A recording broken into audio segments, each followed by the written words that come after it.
Serious. What's something that could be used to save someone's life in an emergency?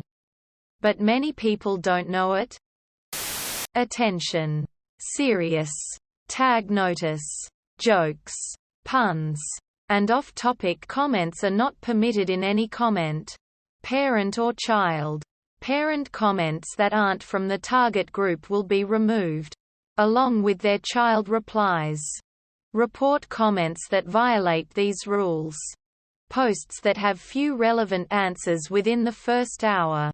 And posts that are not appropriate for the serious tag will be removed. Consider doing an AMA request instead. Thanks for your cooperation and enjoy the discussion. I am a bot. And this action was performed automatically. Please contact the moderators of this subreddit if you have any questions or concerns. Situational awareness. Narcan. People know it saves lives. But fewer know just how easy and safe it is to use. One blast of nasal spray can bring someone back. Where I live, Canada, it's available free at the pharmacy along with free training to anyone who wants it. EpiPens are commonly known how to be used. But there's actually 2 to 3 more doses inside of it. You have to break open the cartridge.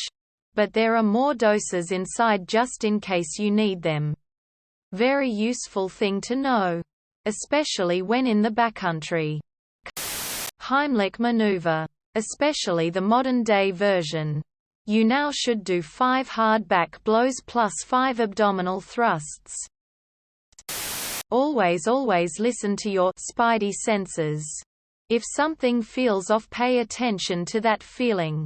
Hair on the back of your neck stands up when walking to your car in a parking lot? Turn around and go back in the store.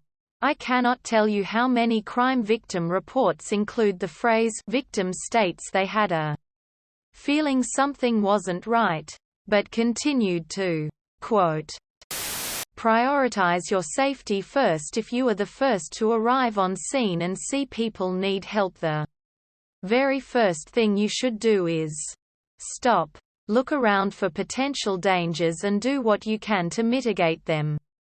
Live electrical wire shorting out in water nearby. CPR isn't your priority. Shutting the breaker off and moving the wire away is. Don't forget to look up when doing the scene survey. EMS has a name for people that don't check first. Canaries. In an active shooter situation, remember run, hide or fight in that order. If you can run away feasibly, do that. If you are unable because say exit is blocked and you have time and location to hide, try that next. If you have no choice but to fight, then that is what you must do, but be strategic to improve your odds. What can you use to distract or throw at shooter to get the upper hand? If there is more than one person there to fight, do some planning, e.g. one person attacks shooters left side, one from the right. If more people are available, divide up which limbs on shooter you will target, etc. FEMA and other government websites have very useful training on how to improve your odds of survival in these situations. A Ziploc bag or any sort of plastic bag for sucking chest wound. A tourniquet, but you need to learn how to use it. LifeVac anti-choking device 100% if you have children. Instead of saying, "Someone call 911, an ambulance," point to a single person and tell them to call 911. If you need additional assistance, an AED, for example, then point to another individual and ask them to get you what you need. If you don't address anyone in particular, everyone will assume someone else has already called 911, gotten a first aid kit, whatever. And then no one will do it. Source: a mandatory safety course I had to take for work some years ago. A chair can be used to Heimlich maneuver yourself.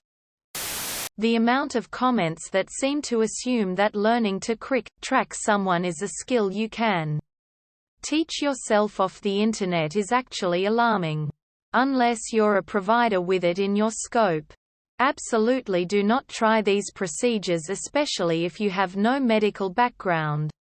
No. You can't just shove a ballpoint pen or straw through someone's cricothyroid membrane. Please do not do this. CPR is different for children than adults. Chewing an aspirin in case of a heart attack can save your life. A fire extinguisher. People forget to pull out the safety pin. Juice box. Soda. Gatorade, basically anything with sugar in it. Preferably a liquid so it's less of a choking hazard. Can immediately help someone with dangerously low blood sugar. This most often, but not always, happens to diabetics whose medication vs. sugar intake got unbalanced, which can be as simple as them taking their meds but forgetting to eat breakfast. If someone you know is diabetic and they start suddenly, inexplicably acting strange, that would be a good time to give them sugar. It's possible that it will cause their blood sugar to go higher than it should be. But having it too low is more immediately life-threatening. If someone is drowning, don't jump in to save them. Chances are you'll both drown because the panicking person will cling onto you. Your best bet is to find something that floats and throw it to them. Or swim out to give it to them but keep a safe distance. If someone does grab you or tries to climb on top of you, fight them off and swim downwards to get away. They won't try to follow if you go underwater. When doing chest compressions for CPR, you have to push hard. I'm talking break their ribs hard, which is a normal occurrence during CPR. Do not let TV shows trick you into thinking you can give a light little shove and they'll come back.